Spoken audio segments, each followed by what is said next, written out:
Olá! Hoje vamos falar de dois erros extremamente comuns e bastante preocupantes na área de ultrassonografia: o hematoma retrocoriônico e os ovários micropolicísticos.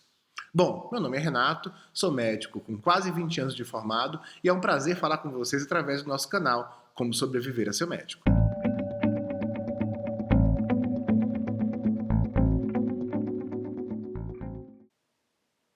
Quarto colocado, hematoma retrocoriônico.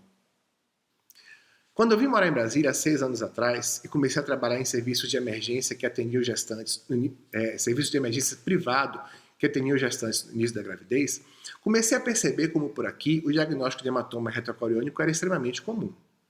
Isso me chamou muita atenção, pois eu sabia que essa condição de hematoma retrocoriônico, segundo a literatura científica médica atual, é considerada uma condição rara e acomete apenas 2 a 4% das gestações. Hematoma retrocoriônico também é chamado de descolamento retrocoriônico, descolamento ovular, e alguns até chamam de descolamento de placenta, o que é errado, já que essa condição ocorre antes das 11 semanas de gravidez e a placenta só se forma após esse período.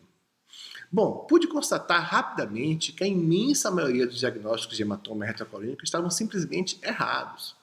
E aí, a partir desse fato, tive a ideia de criar um artigo na internet falando sobre esse assunto.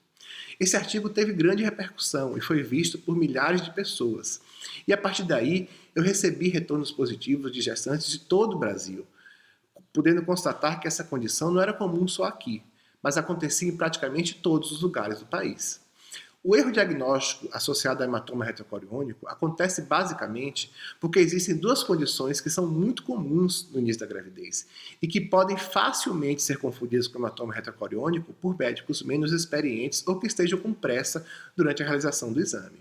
Essas duas condições são a presença de lagos venosos e a presença de áreas não preenchidas da cavidade endometrial que podem acumular sangue. Nas duas situações, não há nenhum tipo de risco adicional ao bebê e nem para a mãe. Mas, quando são confundidas com hematoma retrocoriônico, os prejuízos podem ser muitos, já que a maioria dos médicos ainda prescreve repouso e progesterona para casos de hematoma retrocoriônico. Quando eu digo ainda prescrevem, é porque já existem evidências médico-científicas atuais que indicam não haver nenhum tipo de benefício, nem para a mãe, nem para o bebê, com o uso de repouso e progesterona, mesmo em casos onde o hematoma retrocoriônico é verdadeiro. Imagine então quando ele é falso. A conduta mais correta a se tomar nessas situações, mesmo quando o hematoma retrocoriônico seja verdadeiro, é apenas acompanhar a evolução da gestação e repetir o exame 1 a 2 semanas depois. Na grande maioria das vezes, a gestação evolui sem problemas e de forma tranquila.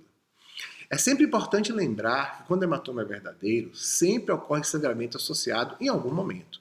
Então, se o gestante teve um diagnóstico de hematoma retrocoriônico e nunca teve sangramento, com certeza esse diagnóstico está errado, ou seja, é um falso positivo. Terceiro colocado, ovários micropolicísticos. Não é para menos que o terceiro diagnóstico mais errado em ultrassonografia seja o de ovários micropolicísticos. Já perdi a conta de quantas mulheres atendi com esse diagnóstico errado ao ultrassom, apenas por uma falta de um critério mais rigoroso por parte do médico que fez o exame. Em primeiro lugar, é importante diferenciarmos duas situações que são diferentes, que é, no caso, a paciente que tem a síndrome dos ovários micropolicísticos, que é uma doença hormonal que acomete relativamente comum, né, e que acomete mulheres jovens que têm dificuldade para menstruar. E diferenciar isso do achado ultrassonográfico de ovários micropolicísticos, ou seja, uma situação onde uma mulher que não sente absolutamente nada, tem ciclos menstruais normais, mensais e regulares, e aí foi fazer um exame de ultrassom de rotina, né? E apareceu naquele exame ali ovários micropolicísticos. Teoricamente, um médico jamais poderia dar o diagnóstico de ovários micropolicísticos por ultrassom em uma paciente que tem ciclos menstruais mensais irregulares, já que, por definição, é impossível que ela tenha síndrome. Outro grande problema é que também nem toda mulher que tem realmente a síndrome tem essa alteração no seu exame de ultrassom. O médico ginecologista não pode e nem deve dar o diagnóstico de síndrome dos ovários micropolicísticos baseado no exame de ultrassom. Pelo contrário, segundo os livros e a literatura médico-científica mais atual, ele só poderia dar esse diagnóstico baseado em duas coisas que são mais importantes. Em primeiro lugar, a irregularidade menstrual, ou seja, a mulher tem que ter dificuldade para menstruar, necessariamente. E, em segundo lugar, alterações hormonais que são vistas no exame de sangue.